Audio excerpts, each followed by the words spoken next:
Baseball returning in 2 weeks. Biggest deal ever in the NFL. I'm Jon Pariente, the Beast of the East. My co-host, the Mouth of the South, John Schiavone. We are Downtown Sports. We are where sports come home. Let's dive in. I love how you're so excited about this whole deal. I love how everybody's so happy about it. Patrick Mahomes, oh, congratulations for the biggest contract in professional NFL history. Congratulations. Yeah. I'm saying that very sarcastically. Well, how could you be, John? Let's dive right into the first meat of our story. Start it. Here we go.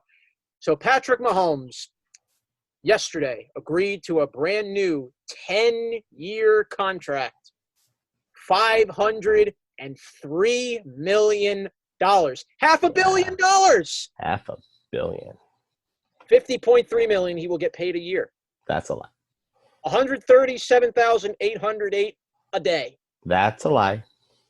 $5,742 an hour. That's a lie.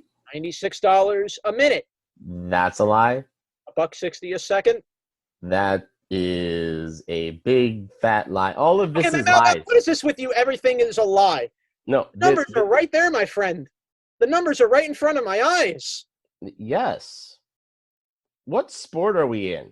What sport are we talking about? The NFL. We're gonna do. Hold on, I gotta try to guide Beast back to sanity here. Okay. Okay. It's bad when you're the one that's crazy. Illuminate it's not me. Good.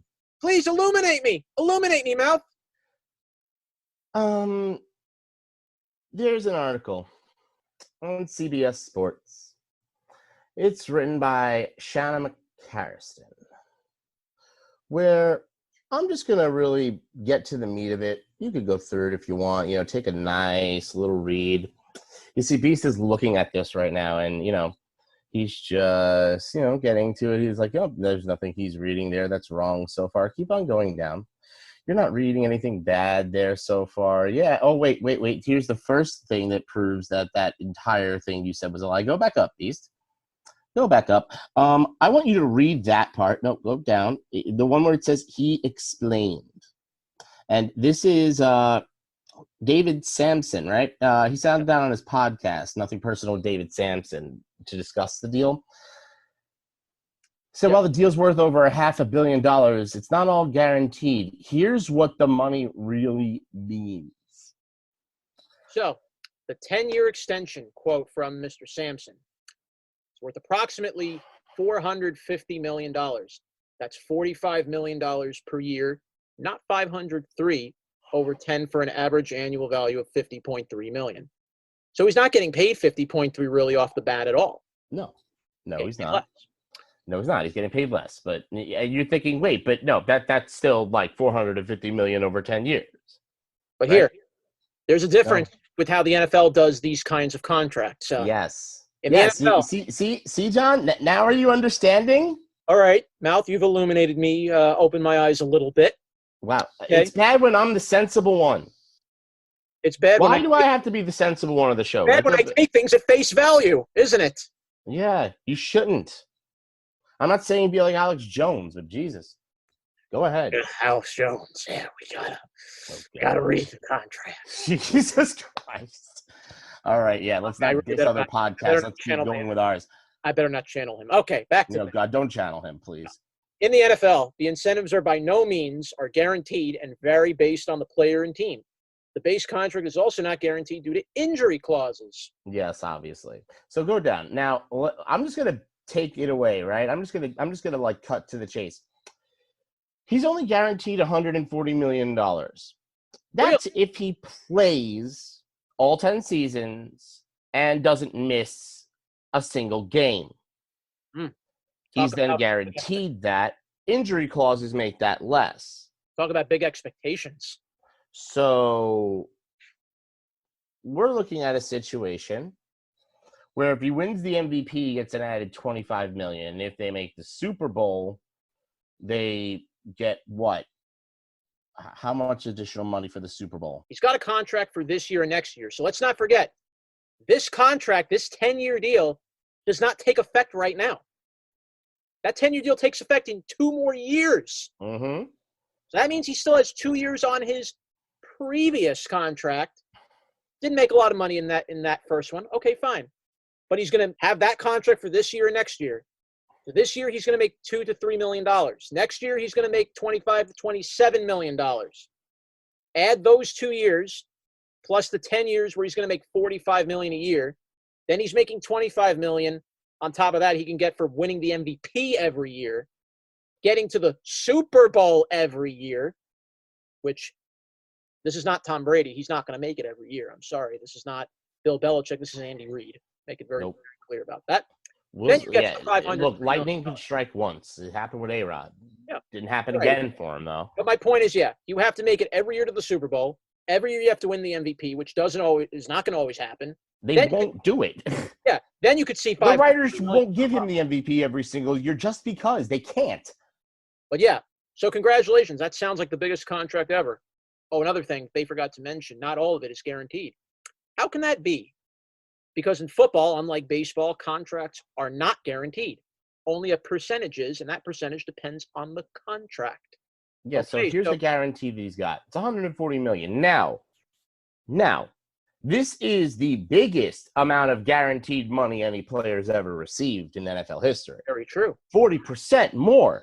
That was also brought up in that article. But everybody who is hooting and hollering and screaming and yelling, oh, he's $503 million a year, that's going to handicap the Chiefs forever and this and that and that. It's not true. It's not true. It's okay. He's maybe getting half that. Maybe 3/4 of it if he's lucky. 25 million of it, at least for 5 of those years. Let's say the Chiefs are just amazing, dynasty level. They make 6 Super Bowls, win 4. And Mahomes wins the MVP for 4 of those seasons that he makes the Super Bowl. Then and he stays on the field the whole year, he'll make $50.3 million for those years. But what happens at the tail end of that contract? When his numbers start falling off and then his annual salary due to the breakdown of the contract actually starts to go up higher and higher, because other sources are reporting that the breakdown of this contract is even more backloaded than it's been reported previously. So the Chiefs might be saving money on at least the first 5 years of his contract, getting Patrick Mahomes at, I'd say, about 30% of the value that he's actually worth. And there's still there's concerns I have with offering a player this type of money. And I'm not saying Patrick Mahomes doesn't deserve it. He does. Great player, great generational player. We're not going to see another quarterback like him for how long? Who knows? The only money he's being offered is $140 million guaranteed. The rest of it is like dangling a carrot in front of his face. But then look what happens with the money the Chiefs are going to spend on him. Yes, cap space is an important thing. I know the Chiefs and the NFL will see more cap space down the road. Yes. There's also opt-outs in this deal as well. There's opt-outs. That's right. He can opt out whenever he wants. So the minute he sees the Chiefs are not going where he wants them to go, you think Patrick Mahomes is going to stay? Even though he says, I want to be a Kansas City Chief for life. I think he'll stay. What's going to happen? Yeah, but what happens to a lot of NFL players when they don't like where the team's going? They go where the money is. Well, let's be real here. If ownership all of a sudden does a complete 180 to the system and style and way they run business, why wouldn't he opt out? Especially if he were still playing at the level he's playing today. But you see, that's the thing that the Chiefs kind of did here. They, in a way, secured their investment for a very long time, meaning people are going to have to really give a legitimately better deal than this to get Patrick Mahomes, and they're banking on the fact that Mahomes is going to be well above worth value in the first 5 years of his contract and then come back down to actual value. Because if you look at revenue deals, you're seeing the money's going up. I think what's the current salary cap in the NFL, John? The salary cap always alters every year. It's never the same one year and it's never the same this year. But here, the maximum team salary for 2020 is $198.2 million.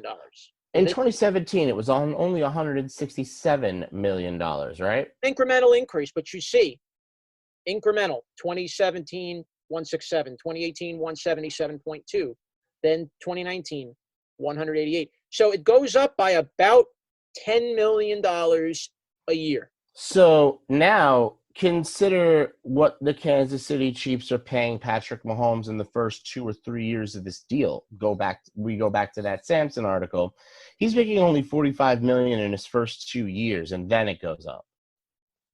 Yep, so that's 90. Then it's the $45 million per year. So the Chiefs can so what the Chiefs have done is essentially they've padded this contract so that they could actually pay for it with the salary cap increase incremental via $10 million a year. And that increment is going to go up as well due to advertising deals and new television contracts being signed. The Chiefs are literally banking on salary cap increase to pay for Patrick Mahomes for them. And they also, of course, and I think this is going to be a very big point going forward, by winning the Super Bowl and showing what he's done, Patrick Mahomes is the next face of the NFL. We're already seeing it. He is the new face of the game, getting paid this money. Yes, he is. He's been branded the face of the game. Now, here's the other thing. Live up to that money every year. That's going to be the big thing coming for the next 10 years. He's already lived up to it. And I'm kind of glad he got this deal. And, as good as it looks, it's very team-friendly considering the player that they have. Think about it. If salary cap increases incrementally pay for his contract, and then later on in his contract will actually, not be as big of a hit anymore. Because think about it. If it's going up $10 million, by 2030, the salary cap should be about $300 million a year per team.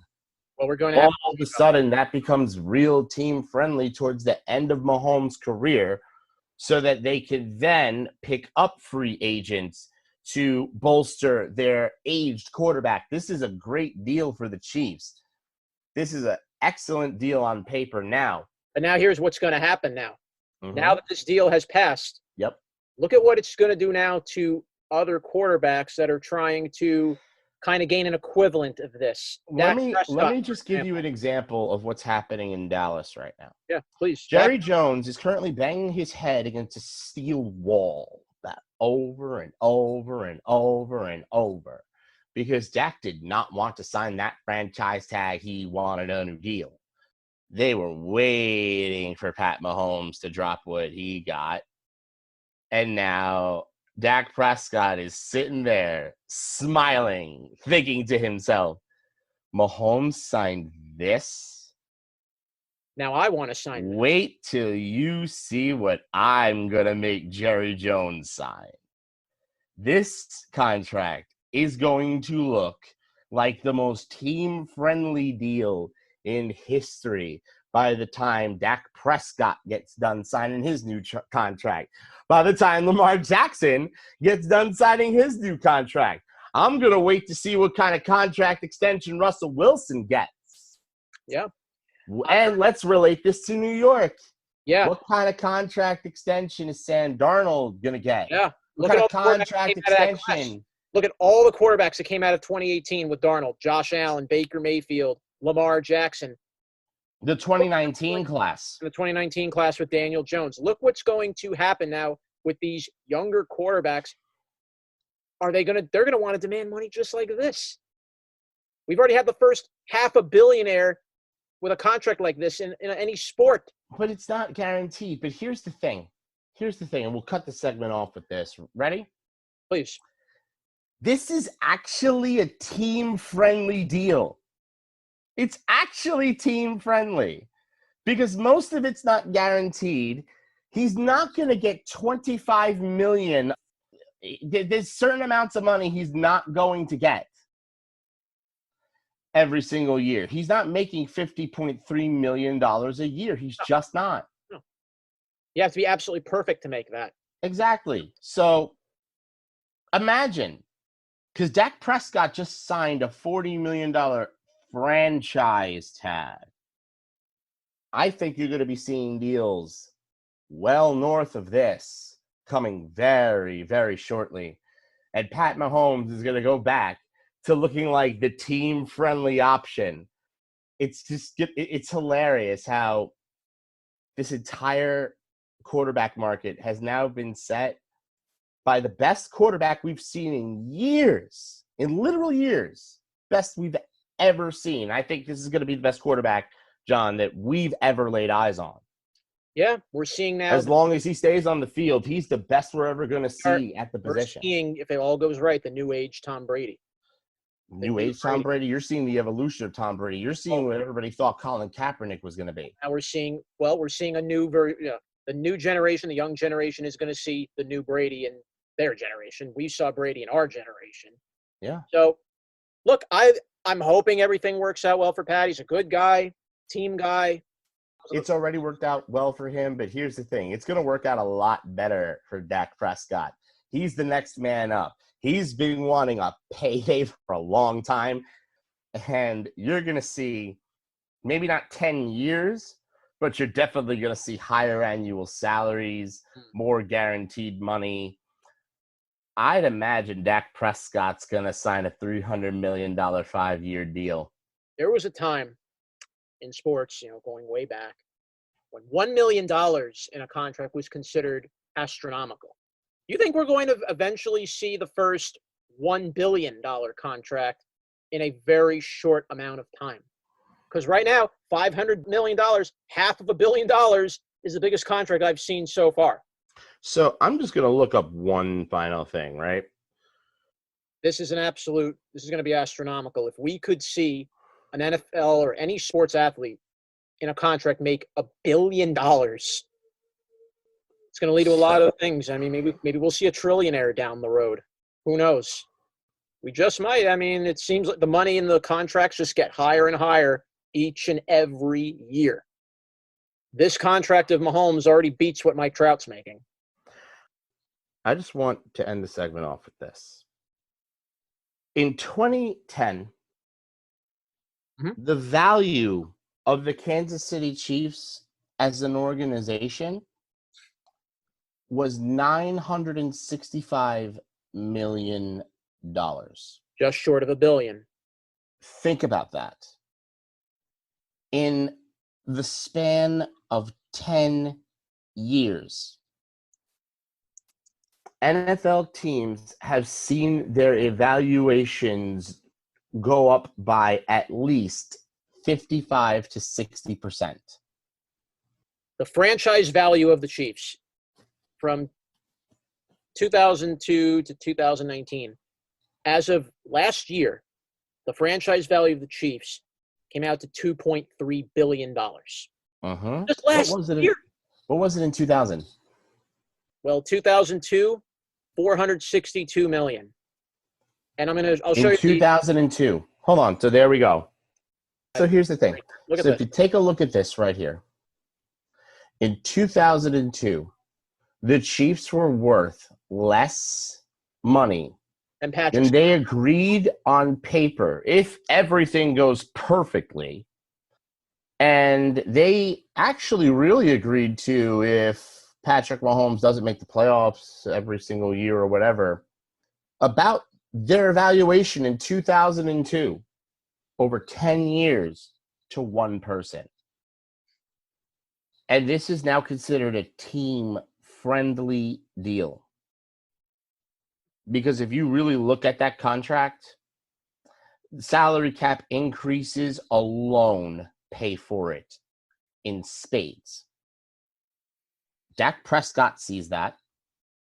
Lamar Jackson sees that.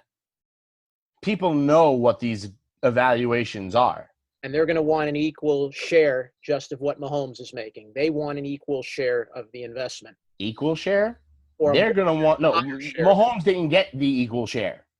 Mahomes got the lesser share. I think you're going to be seeing players tying their contract increases to salary cap increases. That's the next wave of quarterback deals in the NFL, where if you have a quarterback like Mahomes or Lamar Jackson or Russell Wilson or Dak Prescott, you're going to be seeing salary increases tied to a percentage of this increase of salary caps. That's how you're going to see these deals get done. That's how you're going to see amounts close to $600 million over 10 years, $700 million over 10 years. If Lamar Jackson gives you 2 more seasons like he gave you last year, he's going to be the first $700 million man in sports, if all goes well, of course, because, NFL money is just not guaranteed. So in reality, it's not that much. But, it's nice to talk about the fantasy of somebody possibly getting $503 million over 10 years. As I've said, we're not far away. We're not far away from seeing the first billion-dollar man in the NFL. I think we're getting very, very close in a short amount of time. Just imagine what it's going to do to the landscape of North American athletics if NFL contracts start looking better than MLB contracts. Others will follow suit.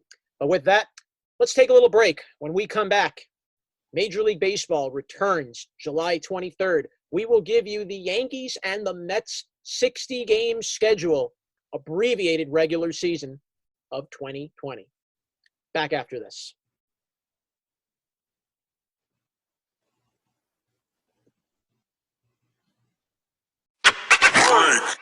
How you guys doing? This is the Mouth of the South, Jon Schiavone, and the Beast of the East, Jon Pariente from Downtown Sports, where sports come home. Are you registered to vote at your current address? It's a really important question.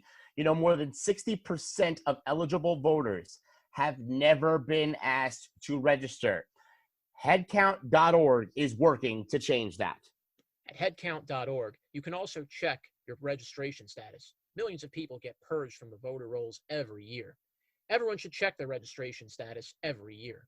The deadline to register to vote in some states is as early as October 4th, so you want to check before then.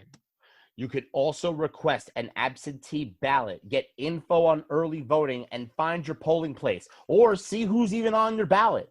Headcount is a nonpartisan, nonprofit that tours with musicians to help concert attendees register to vote. But you don't need to leave your house to register or get voting info. Just visit headcount.org. Register to vote today at www.headcount.org. Once again, www.headcount.org. Let your voice be heard. Don't let yourself be voiceless. Register to vote.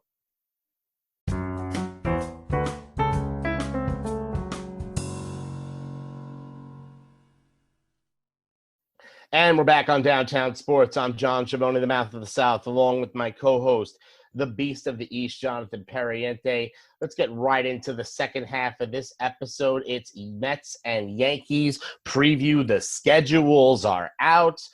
Let's get that clock. 15 minutes. Start that clock, Beast. What's going on? Let's start this preview. Let's look at these schedules. Which team are we starting with first? Let's go with the Yankees first. And this is going to be a very, very nice way to kick things off. July 23rd, Nationals Park. Yankees against the defending World Series champions, Garrett Cole, Max Scherzer, a rematch that should have happened in the 2019 World Series in Game 7. We're going to see it to kick off the abbreviated season. And wouldn't you know it, Major League Baseball made sure to have Cole versus Scherzer as the World Series reminder to kick off the new year this year instead of Astros Nationals. No, they give Garrett Cole the start he should have had because he made the correct decision of going to the team that wasn't, taken apart, wearing the scarlet letter for cheating in the Houston Astros. So very cute that Major League Baseball set it up this way to have Scherzer versus Cole to start the year. Great way to start off the year for Major League Baseball. Definitely. So as we go and dive into the schedule that the Yanks are going to have, they're going to play the National League and the American League East. So they are not flying out on a flight to the West. They're not going out to the Central. They're staying right on the East Coast, and they will play interleague matchups against the National League East, and they'll play their fellow American League East Division. They kick off with the Nationals, 3 games. Then it's on to the Phillies, home and home. Then they go to Boston. Well, they play Boston at home. Orioles, Rays, Braves, Red Sox for 4, Rays for 3. Subway Series with the Mets at Citi Field. Braves again in Atlanta. Play the Mets again at home. The Rays for 3 more. 3 against the O's, 3 in the Jays, 3 in the O's, 3 in the Jays, 3 at the Sox, 4 at the Jays, 3 at the Marlins. That September, if the Yankees can make it to that September schedule, anywhere above 500 at all, it could be 1 game, 2 games, 3 games, I don't care. If they make it to September with any sort of number of games above 500, I guarantee you that team wins 40-plus games. Oh, no doubt. No doubt. And because that September is so easy that I really only see them losing 2 or 3 games, especially with the roster that we have. And, John, let's just take a look, because this starting rotation is about as deep as I've ever seen it. They could actually eat an injury to a starter and replace that person with somebody legitimate. In fact, you even have a 5th starter battle going on between Jordan Montgomery and Jonathan Loáisiga. Yeah. You know what they say? You can never have too much pitching, right? And then whoever isn't the starter ends up being the long man. Or, you know what, maybe since Montgomery is recovering from Tommy John, maybe you see a situation. And Loáisiga, I believe, is recovering from an injury as well, no? He's had shoulder surgeries of his own. What would happen, let's say, 4 innings Loáisiga, 4 innings Montgomery, throw in Chapman for 1 inning, and there's a game. Yeah. The Yankees can do a lot of interchangeable parts here with this rotation. Mm-hmm. The great thing is now, what they didn't have a year ago is now they have a guaranteed ace that can give them at least 7 innings a start in Garrett Cole. They have that. They also still have Masahiro Tanaka. Thank goodness he's okay. 6-7 innings. Thank goodness he is okay, yes. Took a line drive off the head in batting practice just days ago. Montgomery recovering from Tommy. Now you get into the question marks of this rotation. Montgomery recovering from Tommy John. Now Paxton is also a legitimate big game starter. Can be your, how Garrett Cole's your 1, Paxton's your 1A. He's had injuries too. He's coming off a back surgery that he was going to be out the first couple of months. But since the season starts late, Paxton now is recovered. You have him ready to go. Can he stay healthy? He's big. And J Happ. Yep. So if Happ can pitch anywhere like he did in 2018 and not 2019, this Yankee rotation can actually withstand a full-on injury to one of the starting 5 and replace them with somebody almost as competent. This is not even counting Domingo Germán, who's currently out for obviously the suspension.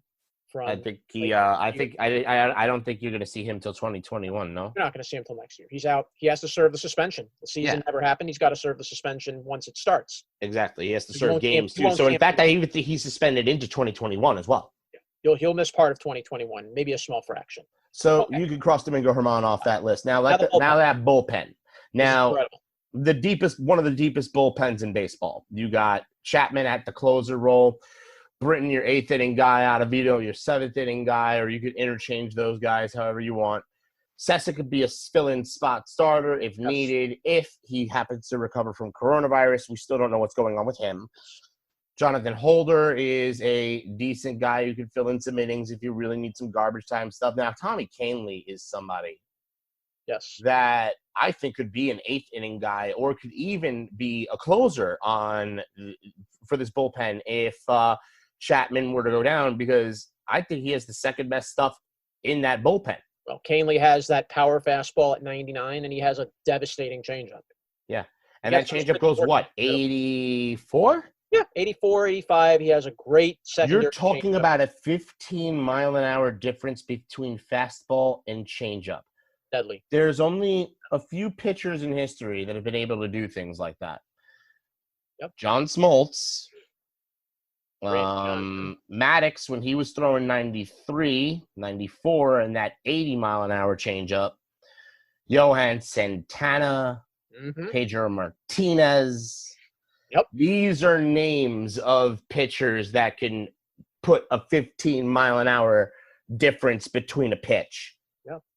Canely is somebody that if he gets on a hot streak and somebody like Chapman were to go down, Canely's somebody you might be able to throw into the ninth inning. He proved And he can handle a big stage, and that's good. The Yeah. rest of the lineup going down, 5 catchers. Look how deep that is. You have Gary Sanchez. If Gary Sanchez can be any bit of the Gary that we remember from his first year or two, a treat for the Kraken. Higashioka proved to be a solid backup, and now you'll see him regularly backing him up. But now that Austin Romine is gone, Chris Iannetta, solid. Josh Tolley, ex-Met. That's a name. I was waiting for that name. That's a Eric name Pratt. that I never thought I'd see on a major league roster ever again. First base. Congratulations to Josh Tolley. Yep. Luke Voigt, Mike Ford, Andujar, 3 solid first basemen. Let me tell you something. Mike Ford, that's Mike Ford's job to lose right now. That's Mike Ford's job to lose. But the fact that you got a left-right tandem here, and you could even throw Andujar at first base, and he's coming back healthy. He's coming back from that injury that he missed all of last year. And now here is where I get scared if I'm the Yankees. Yeah. DJ LeMahieu catching coronavirus is probably the worst thing that could have happened to you. Yeah. Because second base is the place you could least afford to lose somebody, and DJ LeMahieu is the player the Yankees can least afford to lose. The linchpin that kept that team together all year last year was DJ LeMahieu. Yep. So you got to hope to God he remains asymptomatic and recovers quickly from coronavirus, because Tyler Wade is a gigantic drop-off.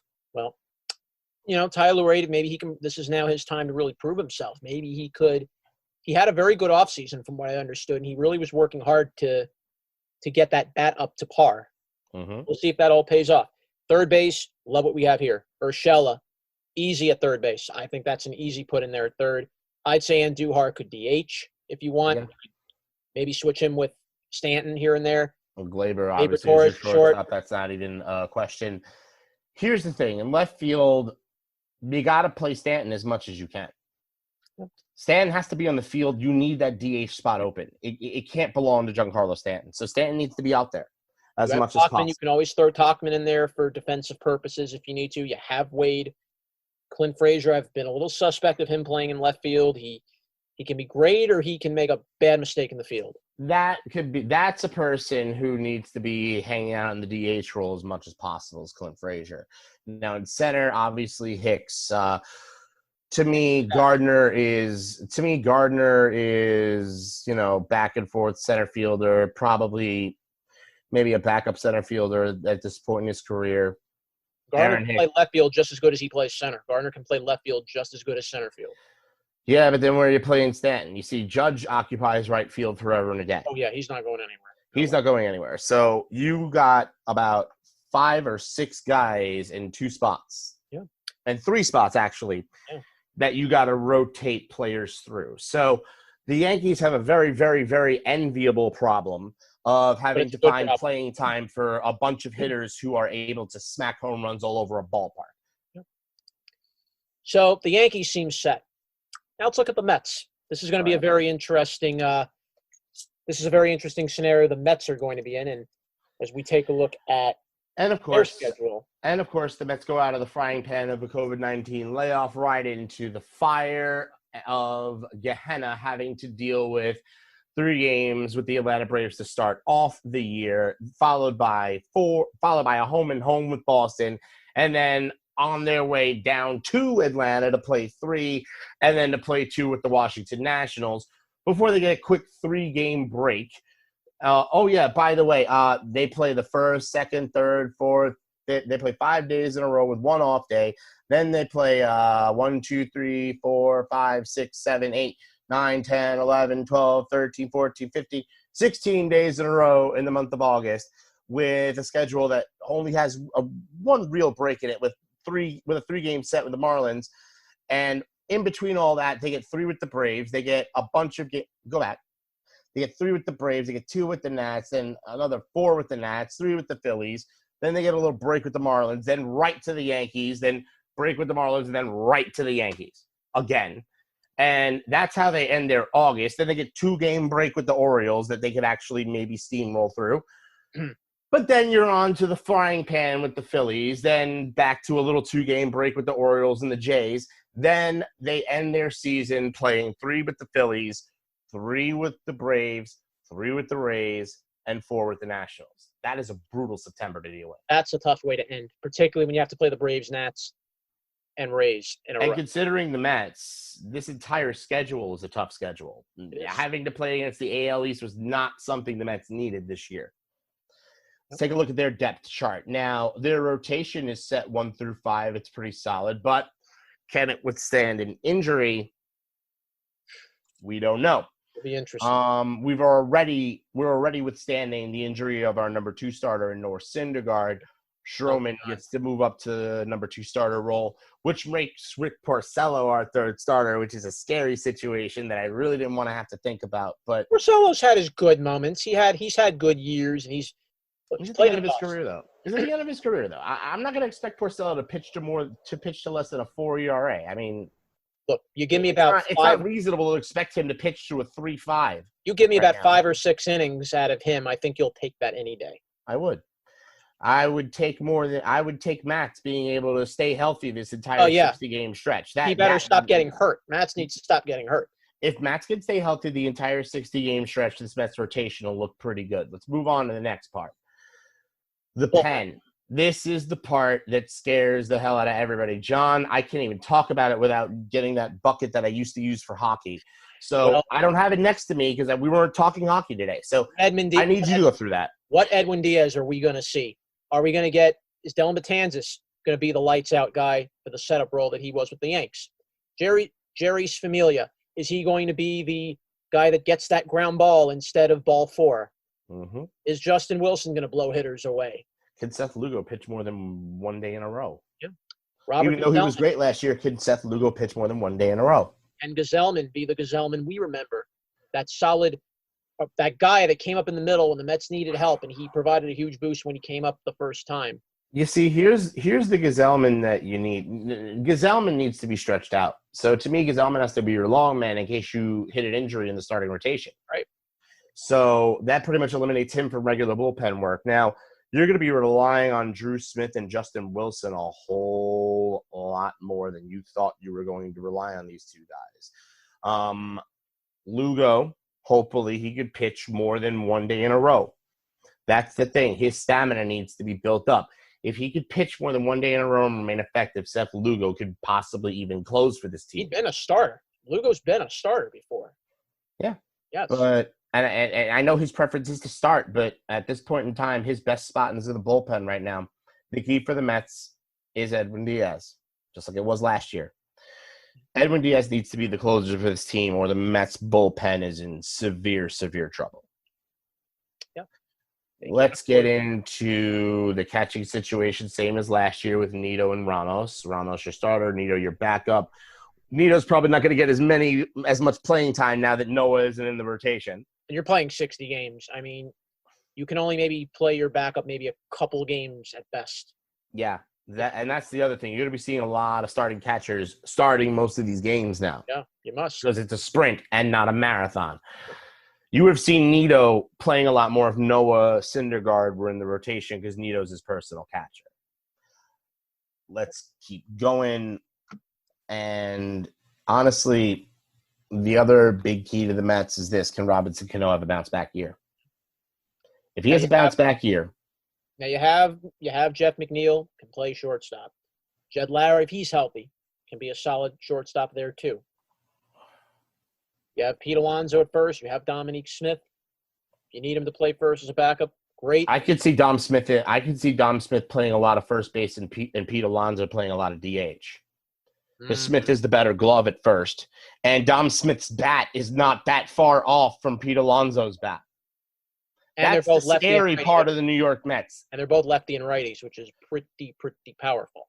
Remember when the Mets had a quote-unquote glut of first basemen when it was like Lucas Duda, Ike Davis? This is what a glut of first basemen look like. Jed Lowry could play first if needed. Good. Dom Smith is a great glove at first, plus his bat's insane. And once he got over the sleep apnea issue, he was able to see the ball better, hit the ball better. He was having a much better time in the major leagues once he got over that sleep apnea problem. Then Pete Alonso, we already know, rookie of the year. If Pete Alonso could only hit 310 this year instead of 330, if that's the drop-off we get, that's amazing. The other key, Yoenis Cespedes, can he stay healthy enough to produce? Well, this is a guy you could DH, just like you can Alonso. This is a guy I think you better DH if you're the Mets. You know? The only thing I'll say is, though, he is your second best defensive outfielder. Yeah. If you're the Mets, Cespedes is your second best defensive outfielder. When he doesn't get hurt. Yeah, when he doesn't get hurt. Yeah, when he doesn't get hurt. But to be honest with you, the outfield defense can't suffer with Cespedes out there. Well, if you can get productive games out of Cespedes and if he can stay healthy, you know, the Mets still have a stacked lineup. Their lineup's going to be very dangerous. They do not have a weakness 1 through 9. If Cespedes can remain healthy and Cano can get back to some form of form, 1 through 9, they do not have a weak spot. And the National League's playing with the DH just as the American League is. So the pitchers aren't batting here. The DH will play on the National League side. So you could be DHing Alonso all season long, putting Dom Smith at first, and then JD Davis, and then Cespedes at left. You can always move parts around, just like with the Yankees can do it with their pitching staff. The Mets can do it with their infield and outfield. They do it. With that interchangeability, it helps the Mets. But the big problem the Mets have is they can't suffer an injury to the starting rotation because bullpen's already weak enough. Yeah, you lose one starter there. Porcello cannot get hurt. Waka cannot get hurt. How about Mats cannot get hurt? Exactly. That's just the big one I'm worried about of getting hurt.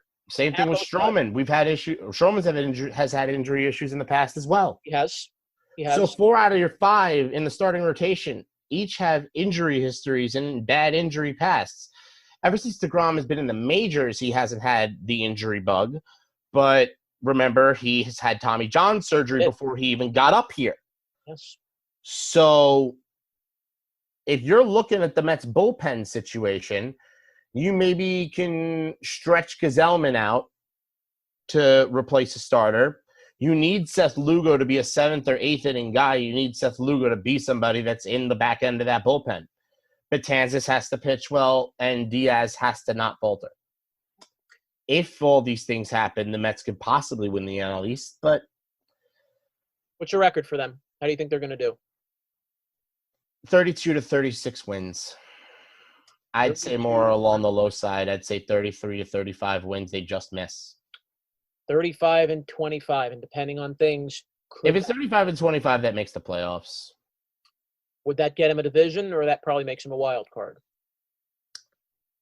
That's the question. Well, if they're a wild card, the Mets have a big advantage. Their pitching is got more than enough depth in a one-game playoff, and you have. In a one-game playoff, I would start. Listen, if it were a one-game playoff, I'd start Jacob deGrom and finish with Marcus Stroman. I wouldn't even play around. I wouldn't even. In fact, I'd start Marcus Stroman and in the 5th inning put in deGrom. I wouldn't play. Yeah. That's what you do. If losing to Madison Bumgarner in 2016 taught you anything, it's that you make sure you get into that series, because if the other 3 remain healthy, you have 3 capable starters to take games 1, 2, and 3. We'll deal with the playoffs once we get into them. Yankees, I could see them, if everything goes right, I could see them winning at least 40 games. I see them winning 40. I see them winning 40 games if Giancarlo Stanton and Aaron Judge both get hurt again for an entire season. I see them winning 40 games. Well, the Yankees. If Judge could stay healthy the whole season and Stanton could stay healthy the whole season, with everybody else firing on all cylinders, being able to play hot hands, this is the type of roster that could win 47 games out of 60 if all goes well. It should be very, very interesting. I don't see a scenario where the Yankees don't score 5 runs in a baseball game. I really don't. Look at that lineup top to bottom. They should score 6. That's on paper. They should score 6. That roster is so stacked. You could literally create lineups for lefties and righties, for hard-throwing pitchers and soft-throwing pitchers. You could mix and match players to fit the pitching that you're going to play against that day. Well, that is how interchangeable everybody is in that lineup. So here's what's going to happen now. You're playing 60 games. You cannot go on a bad stretch at any point. That one bad stretch could cost you going into those playoffs. Exactly. So anybody who's had a big contract and, got to start no matter what because they were getting paid all the money, like, your Davises out in Baltimore, that's not going to be happening this season. If you don't play, you're getting thrown to the bench for somebody that can because it's a sprint and not a marathon. This is where you earn your money. This is where you earn your money, period. This is it. You either play or you get benched, and that's the way it goes this season. You could be seeing a lot of breakout stars in the major leagues this year if, of course, the virus allows. Welcome to baseball and COVID-19. Yep. And with that, we'll end downtown sports. I want to thank Chris DeLarge. I want to thank Tony Mainville, our statisticians, for helping us come up with some of the information that we brought here to you today. Beast, they can listen to us on 9 different platforms. What are they, sir? Castbox, Anchor, Spotify, Breaker, Radio Public, Pocket Casts, Google Podcasts, Apple Podcasts, and Overcast. We are on every Tuesday, Wednesday with rants, live episodes every single week. We are Downtown Sports, and we are where sports come home. With the Beast of the East, Jon Pariente, it's Jon Schiavone, the Mount of the South. This is Downtown Sports. We out.